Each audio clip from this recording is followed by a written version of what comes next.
De violents combats ont lieu depuis 2 jours à Juba, la capitale sud-soudanaise. Les forces loyalistes et les anciens rebelles continuent de s'affronter malgré la réprobation de la communauté internationale, impuissante. Vendredi dernier, les combats auraient fait près de 300 morts. Au moins un casque bleu chinois a perdu la vie dans l'attaque d'un véhicule blindé. Il aurait été atteint par un tir de l'armée loyaliste, selon un témoin.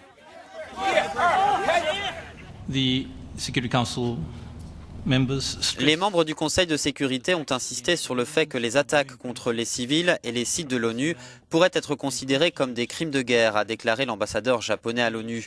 Le Conseil de sécurité est prêt à envisager d'augmenter les effectifs de l'UNMISS pour que la communauté internationale puisse mieux répondre à la violence au Soudan du Sud.